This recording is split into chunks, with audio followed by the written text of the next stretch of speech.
There was a motivational speaker on stage, and the motivational speaker gets on stage and she says, I'm going to choose one of your names out of a hat.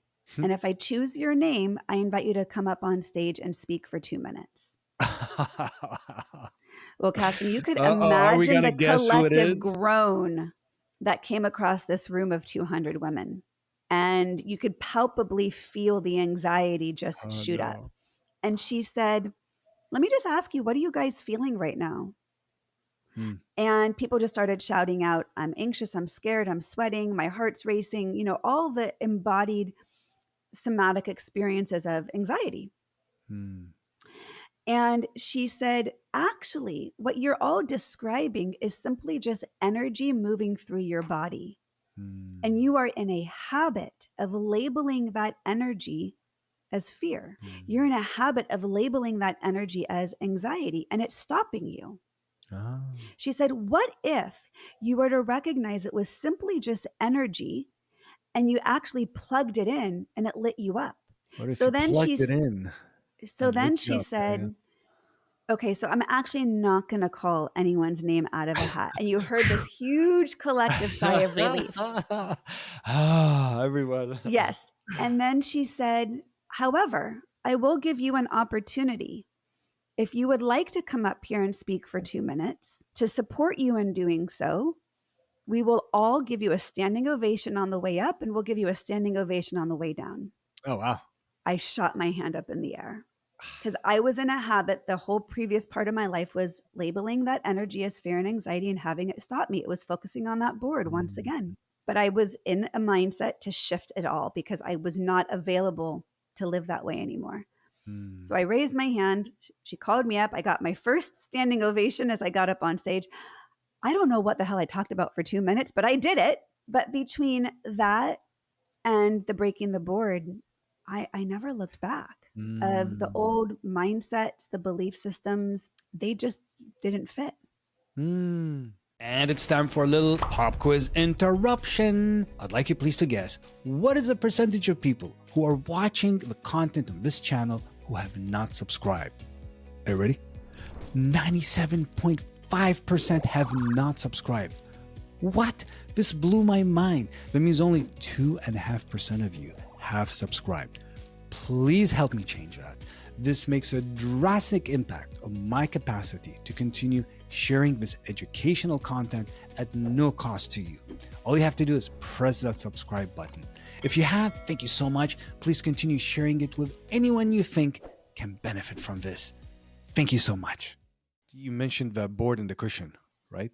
And you know, the sensations we may have of anxiety or fear, or should I not, is just the board. And it's okay to have that. Like, it's actually not possible not to feel any anxiety, no fear. And I think sometimes we want that. I want everything to line up. I feel perfectly fine. Then I will raise my hand or speak or take that, apply for a job or ask someone out or leave someone or whatever it is. Can I share a quick funny story about Dan Millman? They do a lot of ziplining. One of his first years, he actually went with the group to do ziplining. And there was a woman who was very, very anxious. And they were in the truck, and I've done this so I can picture where exactly they were. They were in the truck driving there, and she was getting very anxious. And Dan Millman has a very compassionate yet kind of blunt delivery, but he's kind, so it's not rude. And she said she was anxious. And he was like, what, you've never been in a truck before? And she was like, oh, okay. They get to the site and they're starting to put on the gear, you know, kind of like the seat harness. The harnesses, and there's like all the buckles. And she said again that she was nervous. And he goes, what, you've never put on a seatbelt before? And she's like, oh, okay. And then they get to the tree, the first tree, and they're starting to climb the ladder to go up the tree. And she's really nervous. And he goes, what, you've never climbed a ladder before? And she's like, oh, okay. And then they get to the platform on top of the tree, and it's quite a big platform, and she's really nervous. And he goes, what, you've never stood next to a tree before? And she's like, oh, okay. And then it's her turn. And she gets to the edge of the platform where her toes are dangling off, and she turns to him. He goes, okay, now be nervous. But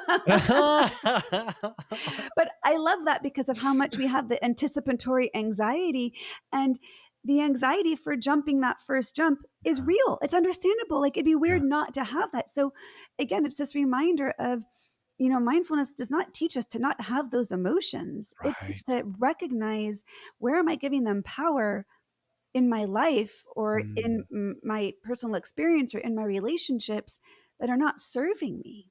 Yeah.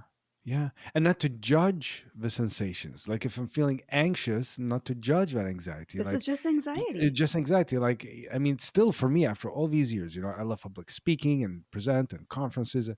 Just before every time I've ever presented, there's like butterflies in the stomach. I just breathe it in. I'm like, yeah, like, but I use that as kind of gearing up, like, oh You my, plug it in. yeah, my engine is just getting ready. Let's do this, rather than, oh no, what if this happens? Like, it's just sensation.